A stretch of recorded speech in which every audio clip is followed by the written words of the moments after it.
You know what your TBBS is capable of.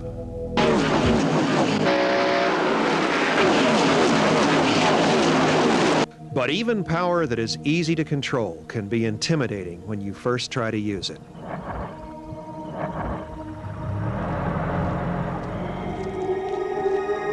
Fear not. While TBBS has power and flexibility to spare, with just a little knowledge and practice, you'll be well on your way to creating exactly the BBS you want.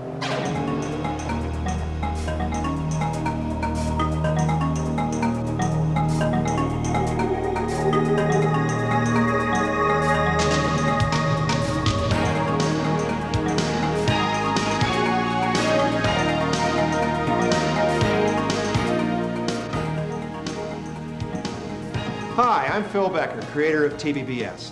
We all remember what it was like to be that student driver and to feel that unique combination of terror and excitement. It didn't take long for driving that car to feel as natural as breathing, but on that first day you probably wonder how you would ever do it. That same feeling returns every time we start to use any powerful new technology. And while the concept of a BBS is very simple, to design the multi-user BBS you want and make it operate reliably, you're going to have to control some of the most complicated aspects of the computer art. Multi-user computing, modem communications, menu and human interface design, and protocol-based file transfers, just to name a few. But just as you don't have to know how to adjust your carburetor to drive your car, you shouldn't have to know about things like multitaskers and data protocol structures to build your multi-user BBS. Fortunately, you've bought TBBS, and I put all these things under the hood for you, so you can stay focused on designing your BBS instead of wrestling with the technology that makes it work. To help you through your student driver phase with TBBS, we're going to show you step by step how to put a 16-user TBBS together, create custom menu structures, and even install some of the option modules that you might want to use. And once you learn how to use TBBS, you'll find that it leverages your power to design bulletin boards the same way your automobile leverages your power to travel.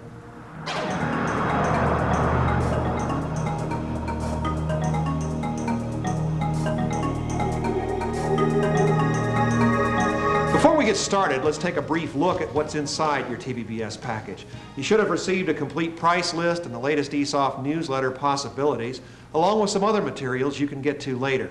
The multi-port serial card and cable will be used when we add more lines later. What you need first is your TBBS software. Inside your TBBS package, you'll find several items. Notice your registration card. You'll want to fill that out and send it in so you receive your free issues of the Possibilities newsletter, which will keep you up to date on what's happening with TBBS. It also contains many valuable tips on how to use your software. Even though both 3.5 and 5.25 inch discs are included for your convenience, be sure to notice that your 5.25 inch discs are your proof of ownership. So if you're using the 3.5 inch discs in your system, don't throw away the 5.25 inch discs, as you will need them later to receive credit for your upgrade. Along with the reference manual, you'll see the Understanding How It Works manual. We'll be referring to these manuals in the second part of this video, where we'll teach you how to customize your TBBS. Together with Alan Bryant, I'm going to show you how to install a 16-line TBBS system. We'll assume that you've already had the phone company install phone jacks for each of the 16 lines, or however many you actually plan to use. If we installed everything at once and made any mistakes, it would be very difficult to figure out what was wrong. So we're going to first install a single telephone line and modem using one of the internal serial ports on our computer. When we're sure that's working, we'll add serial ports and modems one at a time until we have all 16 lines installed and tested. This way we'll catch any problem early, so finding and fixing it is as easy as possible. So Alan, if you'll put the first disk in the A drive and type A:"install, we'll get started. Sure.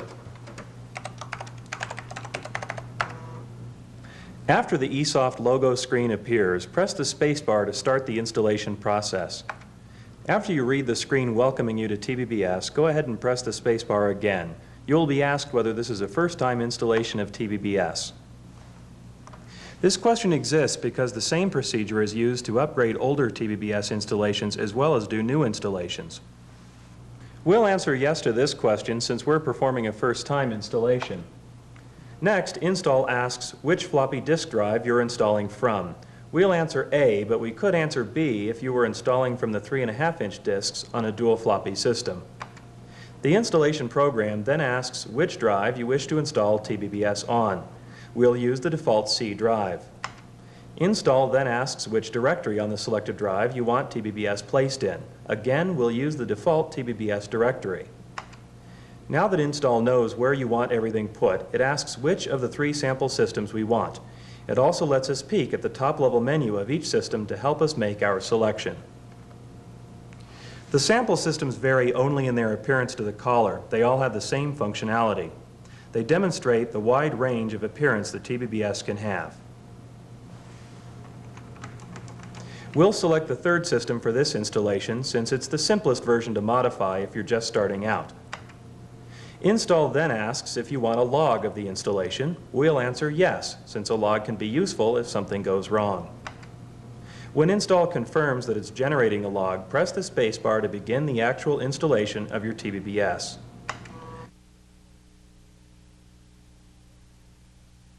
During installation, you will be prompted when you need to change disks. Insert the requested disk and press Enter each time.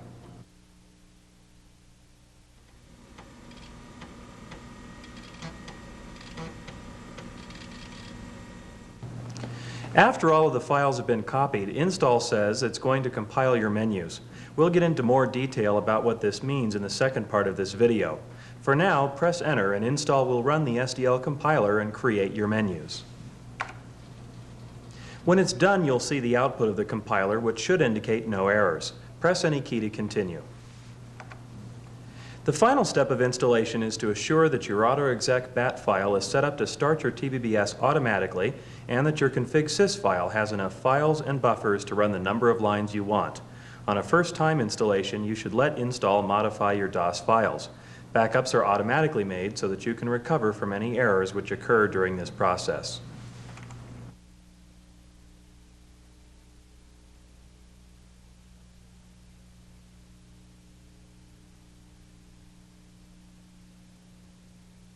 The question of how many phone lines is used only to determine how many files equals are put in your config sys. There is a formula on page 1-6 of your TBBS manual which you'll want to refer to if you add more lines in the future. The installation is now complete. Install gives you an opportunity to read the installation log.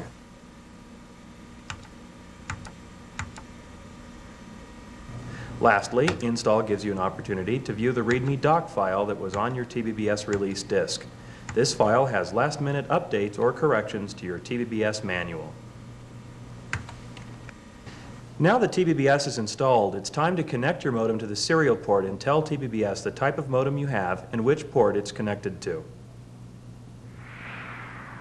Like most PCs, our computer has 2 serial ports built in. We'll use the COM1 port for our single-line installation. Make sure you use the proper connector. Serial cards can have either 9-pin or 25-pin male connectors. Check your PC's manual if you're unsure about which connector connects to which serial port. Connect the cable firmly to keep it from being loosened as you move things around. The other end of our serial cable connects to the back of the modem.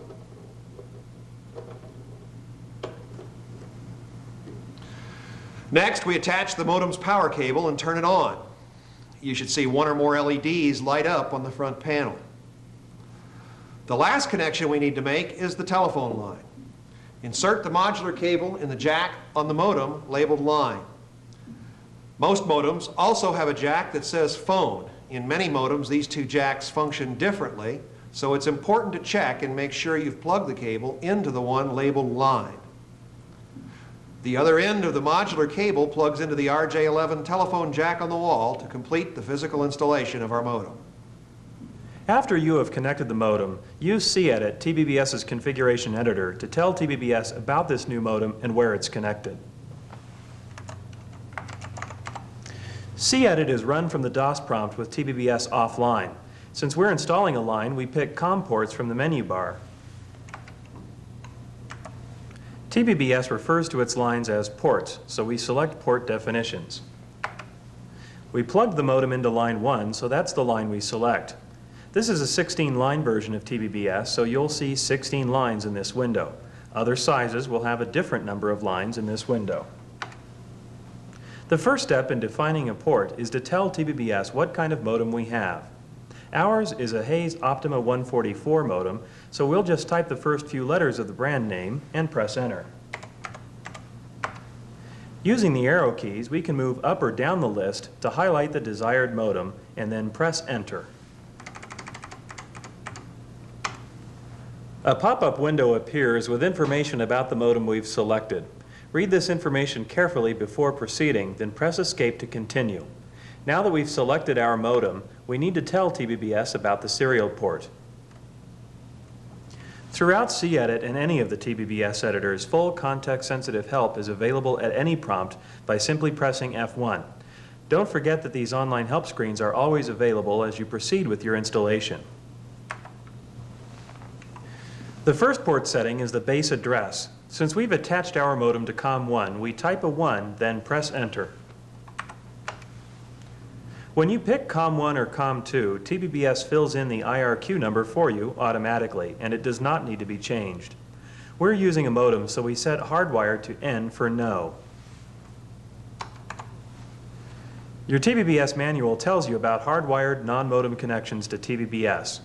The next two settings, half duplex and only 7 bits, are used for special applications and are virtually always set to N for no. Press enter until you reach the last setting we're concerned with, the RTS-CTS flow control setting. When you select a modem, cedit will change this setting automatically.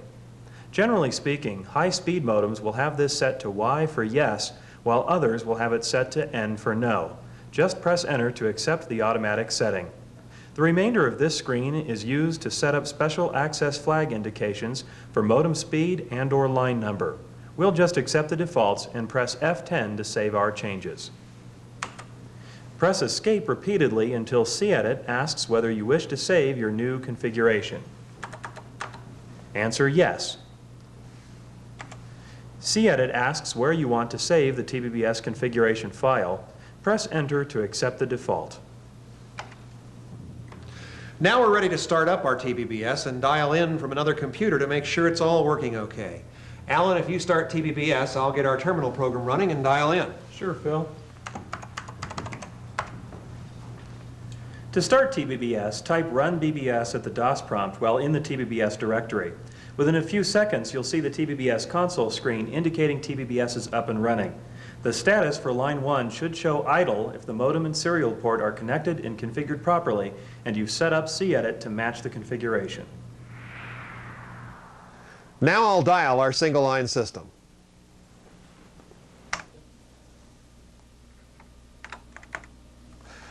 As you can see, TBBS answered the phone and our connection started. I'll log on with the default information for the sysop or system operator, which is the ID SYSOP. TBBS recognizes this ID from our default installation, and we'll type in our default password, which is PASSWORD. This logs us into the system, and as you can see, the top-level menu looks the same as it did in our installation, so it looks like everything is working just fine. You'll want to change the sysop password, and we can do that online right now. If we press P from the main menu, TBBS will ask us to type in our current password. Again, we type PASSWORD. We now enter a new password, and TBBS will ask us to type it again because it wants to be certain that we have the right password. We've now changed the sysop password, and we're ready to go on with our installation. Be sure and pick a password that you'll remember, but which isn't likely to be guessed easily by others. One very important thing to know is that newer high-speed modems place much more stress on a serial port. The heart of a serial port is a computer chip called a UART, and the UART used on most standard serial ports isn't capable of handling data speeds higher than 9600 BPS. A special UART called a 16550 is needed to handle high-speed modems. All multi-port serial cards supplied by eSoft come equipped with these UARTs already installed. But if you'll be operating TBBS with high-speed modems on a regular serial port, you'll need to replace the UART chip itself to prevent loss of data and errors on file transfers. If the UART chip is permanently mounted to the serial card or to your computer's motherboard, you may not be able to replace it. If that's the case, you'll need to purchase either a serial card that is equipped with 16550 UART chips or one that can have its chips changed. Page 1-55 of your TBBS manual explains more about this topic. Now that we have our TBBS installed and running on one line, it's time to add more lines. However, we are now going to require TBBS to use more than the base 640K of memory. TBBS uses EMS memory, also called expanded memory, to break DOS's 640K barrier. So before we begin, let's test that our computer has EMS memory configured and that it is operational. To do this, we use the memory testing program EMS Test, which comes with TBBS. If this program reports any errors, then you must get your EMS memory configured and installed properly before you can proceed. EMS Test also reports the speed of memory switching, so you can compare varying EMS driver programs for efficiency if you desire. Once we've verified our EMS memory, our next step is to install one 8-port serial card and 7 more modems to make a total of an 8-line system. The first multi-port board is easier to install because it comes from the factory already set up the way we need it. But let's verify that none of the switches or jumpers have been disturbed by comparing their settings to those given on page 1-30 of the TBBS manual. The first set of switches controls the address of the status port. Compare the switches to those shown in the manual and then set as indicated. After the status port switches, there is a set of switches to control the base address of each of the 8 ports on the board. They are in order from port 1 through port 8. Again, verify that these switches are set as indicated in the manual. The next configuration item is the IRQ and board ID jumpers J1 through J10.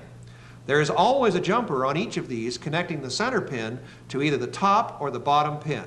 Verify that these jumpers are set as indicated in the TBBS manual. The IRQ selection jumpers will generally only have 1 jumper in place, but the board is shipped with 2 because some unusual setups may require it. So we remove the jumper at J89, which we do not need. The final configuration jumpers are on the daisy chain connectors P2 and P3. Until we add another multi-port board, these 2 connectors must have a jumper across their center 2 pins.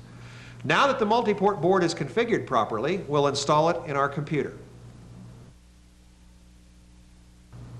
Be sure the card is seated firmly in the socket.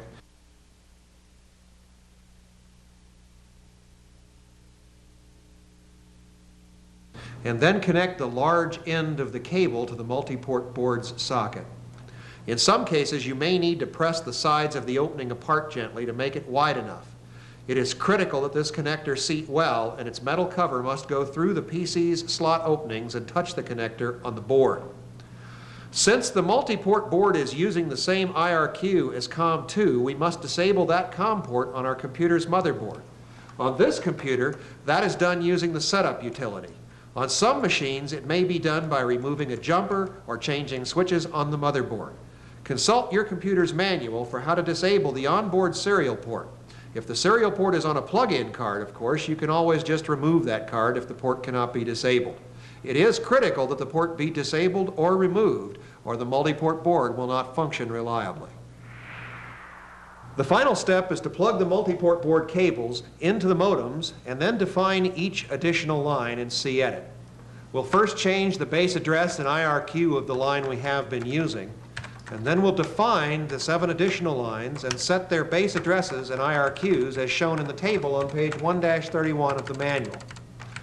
Once we have done this, we should have a working 8-line TBBS system.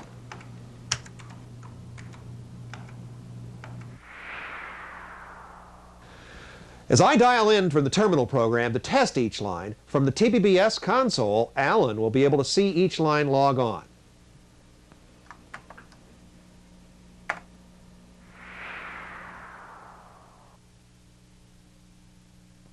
From the TBBS console, we can watch each line as Phil logs on and verifies its operation.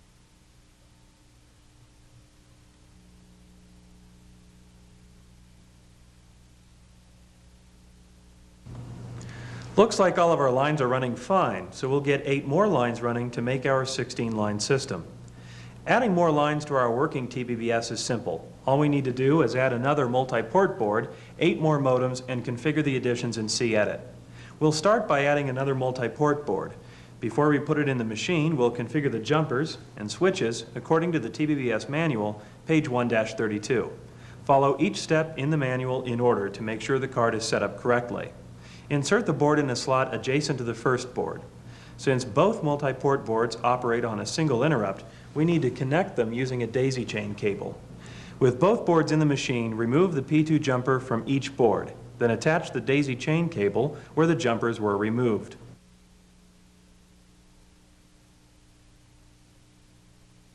Finally, attach the serial cable to the board,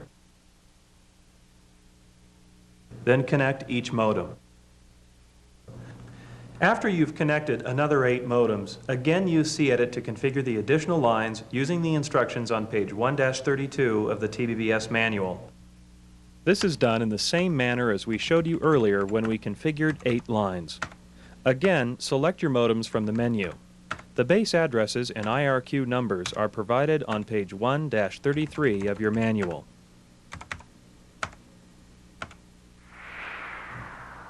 Again, I'll dial in and test our last 8 lines, and from the TBBS console, Alan will be able to see them log on.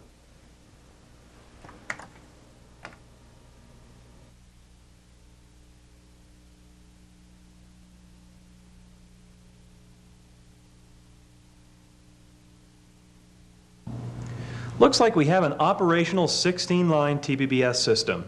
If you have problems at any point during installation, you should first check all connections. Make sure the multi-port cards are installed in their slots in the PC firmly. Make sure the cable fits completely in the multi-port board's connector on the back of the PC. Make sure the cable is inserted firmly into the back of each modem. If the system still seems to have trouble, remove the multi-port boards and check the switches and jumpers against the settings shown in the TBBS manual to make sure you haven't made any mistakes in configuration. Some of these dip switches may have been bumped during board installation.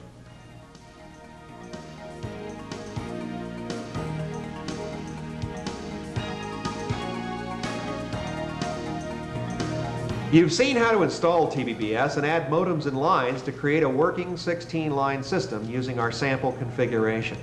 Now it's time to tap the power of TBBS and do what you really want. Build your own custom multi-user system. To build a TBBS, you first have to understand how the elements relate to one another. When you use it, you think of TBBS as a single entity, but in reality it is composed of several parts. The overall structure and control of TBBS is established by menu templates, and these templates provide a control at a very fine level so that you can customize nearly 100% of your system's operation and appearance. The overall TBBS configuration, such as how many lines and what types of modems are defined, is contained in a file called config.ctl. Config.ctl is edited using the cedit program as you saw us doing earlier. Together, config.ctl and your menus determine what your TBBS system looks like and what it does. TBBS defines one specific menu name that must always be present, menu 0000. A TBBS system may have many other menus in addition to 0000, but it must always have this menu. So we will use this menu and medit, the TBBS menu editor, to examine the internal structure of menus. To see how a menu will look to a user, we use the medit view command. The view command displays the text elements of each active menu entry exactly as TBBS will do when the user accesses this menu online. The Set Level option allows you to configure the view command to simulate different callers' user log settings for privilege, flags, ANSI, and graphics. This allows you to see how each menu will look to each different class of caller your TBBS will have. For example, let's look at this same menu for an ANSI caller. Notice that although we are still showing the same menu, its appearance is quite different. This is because the view command is selecting the text from only the entries which will be active for each of the 2 types of callers. Now that we've seen menu 0000 from the user's perspective, let's look at how we can use medit to change its appearance or function. To do so, select Display and then List. Each individual menu is composed of menu entries. A menu may also have an optional title. Edit displays each menu one entry at a time, allowing us to look at the three sections of each menu entry. The first section is the text block. Any text contained here will be displayed if the menu entry is active. The odd-looking characters that you see, brackets, numbers, semicolons, are ANSI codes to set colors. These codes are described at the end of Chapter 2 in your manual. Large text blocks may be placed in an external file and included in a menu entry by placing that file's name in curly brackets. The second section of the menu entry determines whether or not the entry is active to a particular user or group of users. TBBS uses two individual systems, privilege level and access flags, which work together to provide you a high degree of control over your system and which of its functions any particular user can access. A menu entry is active if the user has a privilege level greater than or equal to the specified privilege. If any access flags are set to X or dot, the user must also have the corresponding flag set the same way in their user log to make this menu entry active for them. A privilege level of 0 and all access flags set to a dash will result in the menu entry being available to every caller. If a menu entry is not active, TBBS treats it as though it doesn't exist for that particular user. The fact that each menu entry may be authorized independently is the secret to many advanced special effects you can do with TBBS. Several of these are discussed in the Techniques chapter of your TBBS manual. The final section of a menu entry determines how a user will select this entry and what the entry will do if it is selected. The key equals portion determines which key the user must press to activate this entry. The type equals selects which of the internal TBBS functions will be executed when this entry is selected. These functions may be either menu flow commands directing TBBS to switch to another menu or return to a previous one, or they may be commands to read messages, download files, etc. Finally, the optional data field specifies any extra information the command might need, such as disk directories or configuration switches. Edit is useful primarily to view menus and make small changes. As you will learn in a minute, there is a better way to build your system's menus. But let's see how menus can be changed with Edit first. To delete an entry that we don't want, position Edit to that entry and press the delete key. Press Y to confirm the deletion. To change the text of an entry, press the F2 key and position the cursor to the text block. Change the text, then press Escape to exit text editing. Move the cursor to the key equals field and enter the new activation key we want. Press Escape again and answer Yes to save our changed menu. Now, if we ran TBBS, the menu would function in its changed state. That's all there is to altering the operation of your TBBS. Remember, menu entries define what your TBBS looks like and how it operates. While Edit is very simple to use, using it to create a system of any size is extremely tedious. Therefore, TBBS provides the System Definition Language, or SDL, compiler. SDL allows you to write your menus using any text editor and then compile them into the menu control files. This gives you the convenience of using all the features of your favorite text editor, such as block moves, copy, insert, delete, when you are building menus. A further advantage of SDL is that you can maintain the source of several menus in a single SDL file and add commentary to remind you why you did certain things the way you did. In addition, SDL provides a sophisticated macro system which you can use to ease tedious and repetitive menu generation tasks. Although SDL allows you to write menus in text, the menu entries still have the same three-part structure they do in Edit. To see this, let's examine the SDL source for the same menu 0000 we were just looking at in Edit.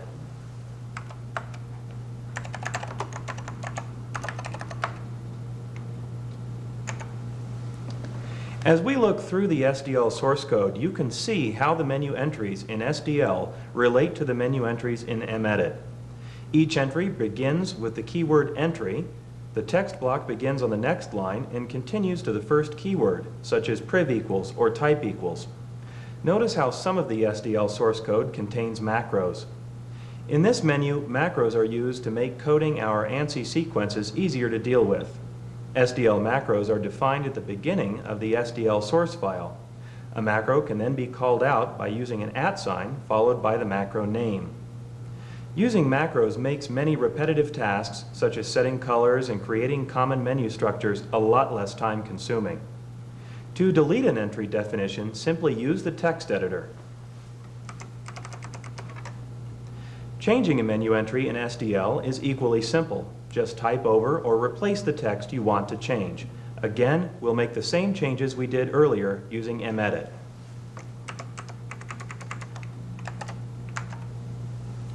Once our SDL changes are complete, save the file to disk. Then, at the DOS prompt, we run the SDL compiler to generate our new menus.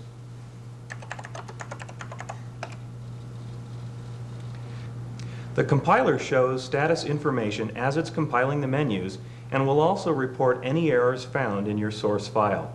As you can see, the compilation is done and was successful. More details on using SDL are given in Chapter 7 of your TBBS manual. Finally, we'll run TBBS, log on, and take a look at our menu.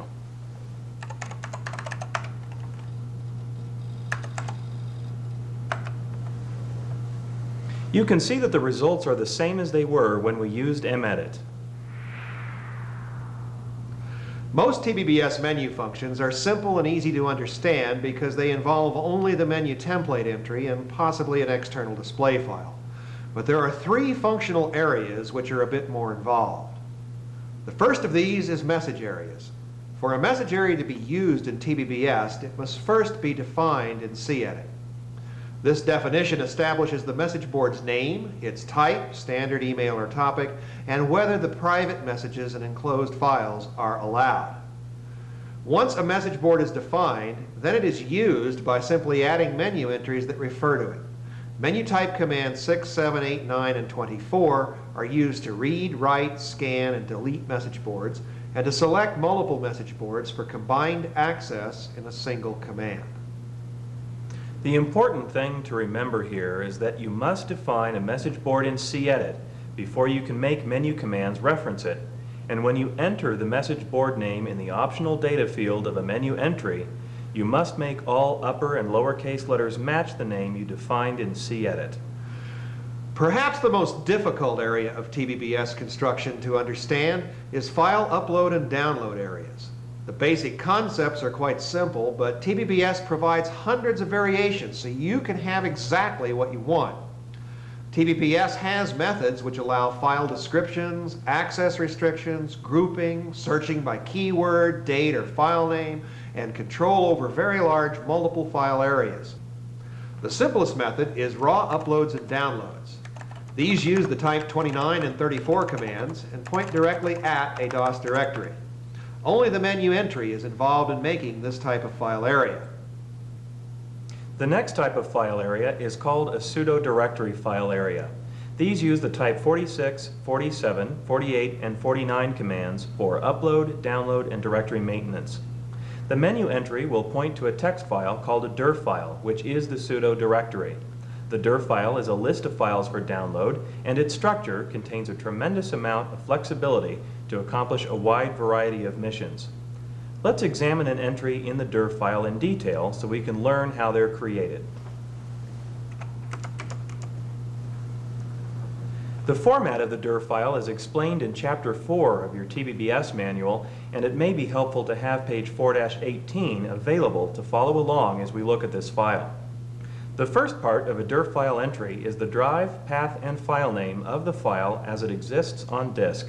If no drive or path are specified, it is assumed to be in the same directory as the dir file which references it. The second part is the pseudoname. This is the name by which the user will know the file. There are two names, so you can have the file on disk under one name and show the user a different name. This is especially useful for non-DOS files. Following the pseudonym is a description of the file, which can be up to 45 characters long. Extended description lines may be added to form a description of any length. You'll notice that our next entry has an additional field between the pseudonym and the description. This field consists of a user ID enclosed in single quotes. If this field is present, it indicates that the user is the owner of this file. If you select private download mode and reference this directory, the user will see only those entries which are his. In addition, all files which users upload are marked with this owner field so you can determine who uploaded them to your system. On the third entry in our dir file, you will notice that there is a file size and a date listed between the DOS file name and the sudo file name. Normally, TBBS will verify the existence and time and date of every file in a sudo directory. This process makes it so that when you change the file on disk, the directory listing will change with it, and when you delete a file, TBBS will know automatically to delete the corresponding dir entry. However, on very large file areas or CD-ROMs or other slow devices, looking up the date and time of every file every time it is listed can be very slow. So TBBS allows you to put the date and time here to avoid that problem, dramatically speeding up directory listings in these cases. The final step in creating very large file upload and download areas is the Type 4 File Area Menu command. In the Type 4 command, the optional data references a FAR file, which is a list of dir files and descriptions which the Type 4 command accesses as a group. Page 4-27 in your manual describes the format of a FAR file. On the Type 4 command, the menu points to the FAR file, which in turn points to a group of dir files, which in turn point to the true files on disk. This combination of capabilities allows TBBS to solve more upload and download tasks than any other BBS software available. The third function of TBBS that requires more than just a menu entry is questionnaires. Questionnaires allow you to ask questions in a survey fashion or record votes from users. TBBS also allows you to change many of the authorization settings as a result of the answers to questions. This is a secret of many of the advanced special effects you can do with TBBS menus. In your sample system, there is a new user questionnaire which we'll show you as an example to explain how this feature works.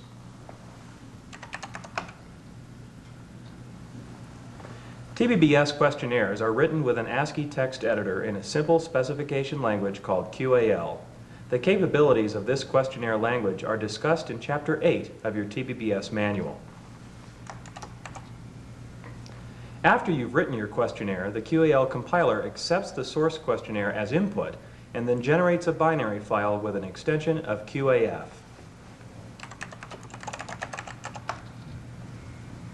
In your menu entry, the type32 command points to this binary file and executes your questionnaire. The type33 command points at a QAF file which accumulates voting totals to display those totals along with the questions. Now you understand the fundamentals of how the TBBS template system is used to design a custom bulletin board. Because TBBS is so flexible, it is usually helpful to begin by outlining your goals, sketching a menu flow, and being certain that you understand your mission before you begin. If you organize your approach, you'll find that TBBS allows you to create custom systems far beyond those you thought possible.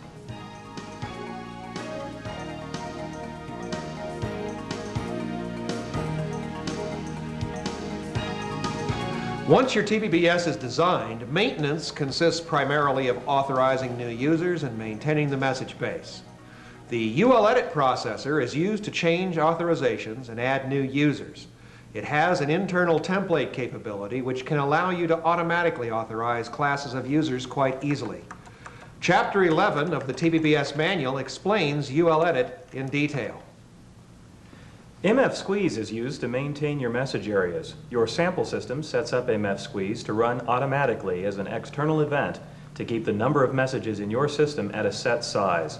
You can also use mfsqueeze to renumber the message base or to individually look at the message base offline. mfsqueeze is explained in detail in Chapter 10. mfsqueeze and ULEdit run offline, meaning your TBBS system must be taken down for their use. However, often in a busy system, you may need to authorize users or copy files around or do other maintenance without interrupting service to your users. The SysOp option module, SysOM, is available as an add-on for your TBBS to allow this type of maintenance. eSoft also has available several additional option modules to expand your system. These option modules allow you to add advanced capabilities easily so your TBBS can grow to meet your expanding needs. One of the most important of these option modules is TBBS, the database system, which actually provides an X-base language database compiler and an integrated runtime so you can compile D-based programs and make them menu entries in your TBBS system for your online use. Offline reader support for the popular QWK format is available via the QSO option module, while FidoNet support for NetMail is available through the TIMS Integrated Mail System option module. Many connectivity problems can be easily solved using the interchange module, which allows users on one line to access the modem on another line, to dial out, or to connect to adjacent machines from a TBBS menu option. It also can be programmed to automatically dial other systems on a timed basis and automatically transfer files while your BBS continues to run. Interchange even allows you to run door programs on slave machines and make them appear to be menu items on your TBBS. All of our option modules install easily by simply adding an option to your MLTBBS command line in your RunBBS batch file.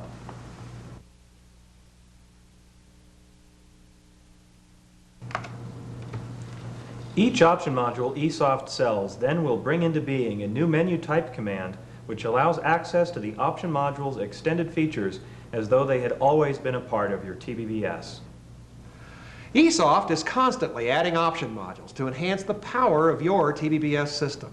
So even after you have tapped the power of TBBS itself, the possibilities remain unlimited. If you have any problems with your TBBS, please refer to Chapter 12 of your manual, which gives extensive troubleshooting information. Chapter 12 also gives you information on how to access our free technical support. You can obtain support 24 hours a day on our Support BBS or by calling our technical support line during normal business hours. If you take the time to plan your BBS and learn the things we've discussed in this tape, you'll find that TBBS gives you the power and flexibility to create nearly any online system you might imagine.